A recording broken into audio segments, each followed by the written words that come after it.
HSC 2024-এর সর্বশেষ update নিয়ে আমরা কথা বলবো। নতুন শিক্ষামন্ত্রী এসেছেন, শিক্ষা উপদেষ্টা ওয়াহিদুদ্দিন মাহমুদ। তিনি বর্তমানে শিক্ষা মন্ত্রণালয়ের দায়িত্ব নিয়েছেন। এক্ষেত্রে আন্দোলন কি নতুন জায়গায় চলে যাবে, কোনোভাবে অটোপাস দেওয়া যায় কি না, সে প্রসঙ্গ নিয়ে মূলত কথা বলা। যেহেতু নতুন শিক্ষা উপদেষ্টা, তার সিদ্ধান্তটা পরিবর্তন হতে পারে বা তার চিন্তাভাবনা অন্যরকম হতে পারে। এখানে আমরা একটু পরীক্ষা সম্পর্কে লাস্ট আপডেটগুলো বলে দেই। তো পরীক্ষার রুটিন গতকালকে প্রকাশ করা হয়েছে শিক্ষা মন্ত্রণালয় থেকে। তো রুটিন মোটামুটিতে ঠিক আছে, এবং এই রুটিন প্রকাশ করার পরে অনেক শিক্ষার্থী আন্দোলনের কথা বলছে। তারা রুটিনটা বয়কট করছে, তারা পরীক্ষা দিতে চাচ্ছে না, তারা চাচ্ছে মানববন্ধন করতে। ইতিমধ্যে শিক্ষা মন্ত্রণালয় বা বিভিন্ন জায়গায় অনেক জায়গায় শিক্ষার্থীরা আন্দোলন করেছে বা মানববন্ধন করেছে, এবং সামনের দিনে আমরা কর্মসূচি রাখার কথা শুনতে পেয়েছি। তো এই জায়গায় শিক্ষার্থীদের কর্মসূচি বা শিক্ষার্থীদের দাবি দেওয়ার বিষয়গুলো নিয়ে আমরা এর আগেও একাধিকবার শিক্ষার্থীদের সাথে কথা বলেছি। তারা সেই বিষয়গুলো শিক্ষা মন্ত্রণালয় এবং প্রধান উপদেষ্টার কাছে পৌঁছানোর চেষ্টা করেছিল। বিশেষ করে সমন্বয়ক যে ভাইয়া রয়েছে তাদের সাথে কথা বলে বিষয়টা সংশোধন করার চেষ্টা করেছিল, কিন্তু এখন পর্যন্ত কোনো সমন্বয়ক কিন্তু তাদের কথায় কোনো ধরনের একমত প্রকাশ করেনি, বা এখন পর্যন্ত কোনো সমন্বয়কের সাথে তারা কন্ট্যাক্ট করতে পারেনি ওরকমভাবে। তো সর্বশেষ যে আপডেট সেটা হচ্ছে এই মুহূর্তে সিদ্ধান্ত নেয় শিক্ষার্থীরা। তারা বুঝতেছে না পরীক্ষা দিবে কি দিবে না। মূলত পরীক্ষা তো শিক্ষা মন্ত্রণালয় নিয়েই ছাড়বে, বাট তারা সেভাবেই রুটিন দিয়েছে। এখন শিক্ষার্থীরা কি করবে এটা একটা দেখার বিষয়। যেহেতু নতুন শিক্ষা উপদেষ্টা রয়েছে, এক্ষেত্রে শিক্ষার্থীরা এখন অনেকেই নতুন উপদেষ্টার কাছে যেতে পারে, বা নতুন উপদেষ্টা বরাবর তারা এই বিষয়গুলো নিয়ে কথা বলতে পারে। তিনি হচ্ছে ওয়াহিদুদ্দিন মাহমুদ। তিনি অর্থনীতিবিদ একজন।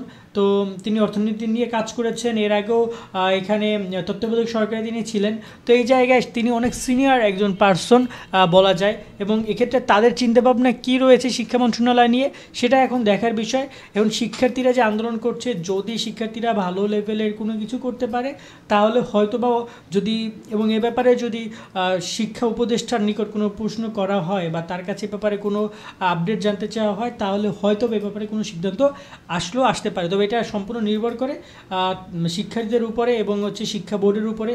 শিক্ষা বোর্ড যদি পজিটিভ রেসপন্স না করে তাহলে কখনোই শিক্ষার্থীদের এই আন্দোলনের কোনো ভালো মুখ দেখবে না, এটা বলে মনে হচ্ছে আমাদের। এবং সর্বশেষ আপডেট এটাই যে এই মুহূর্তে কোনো আন্দোলন আজকে হয়নি, তবে আগামীকালকে অনেক জায়গায় হওয়ার কথা আমরা শুনেছি।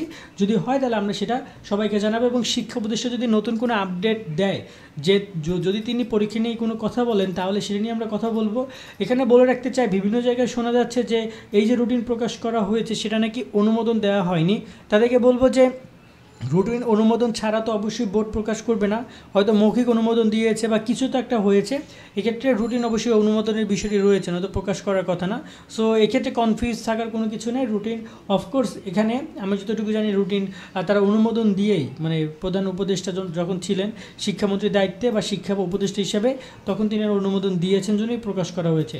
কিন্তু এখন নতুন শিক্ষা উপদেষ্টা, তিনি এ ব্যাপারে কোনো সিদ্ধান্ত পরিবর্তন করে কিনা বা তিনি শিক্ষার্থীদের কথা শুনে কোনো সিদ্ধান্তে আসে কিনা সেটা কিন্তু এখন দেখার বিষয়। কারণ তিনি মূলত এখানে একটা গুরুত্বপূর্ণ পয়েন্ট বা ভূমিকা তিনি রাখতে পারেন, এটা আমাদের মনে হয়। এখন যেহেতু এখানে বিভিন্ন সময় শিক্ষার্থীরা আন্দোলন করছে বিভিন্ন বিষয় নিয়ে, তারা পরীক্ষার আগেও আন্দোলন করেছে, এখনও আন্দোলন করছে। শিক্ষা মন্ত্রণালয় তাদের ভূমিকাগুলো সবসময় নীরবতা পালন করেছে, শিক্ষার্থীদের পক্ষে বা বিপক্ষে কখনোই কোনো কিছু বলেনি। তারা তাদের শুধু কাজ করে গেছে, যার কারণে দেখা যায় অনেক শিক্ষার্থী অনেকটাই শিক্ষা মন্ত্রণালয় এবং নির্দিষ্ট কোনো ব্যক্তির উপরে একটু ক্ষোভ প্রকাশ করছে। তো এই জায়গায় এখন নতুন শিক্ষামন্ত্রী বা শিক্ষা উপদেষ্টা এসে কোনো সিদ্ধান্ত নেয় কিনা এটা এখন দেখার বিষয়। আজকের মতো আমরা এখানে বিদায় নিচ্ছি, দেখা হবে নতুন কোনো আপডেট নিয়ে। সকলে অনেক অনেক ভালো থাকবা। আল্লাহ হাফেজ।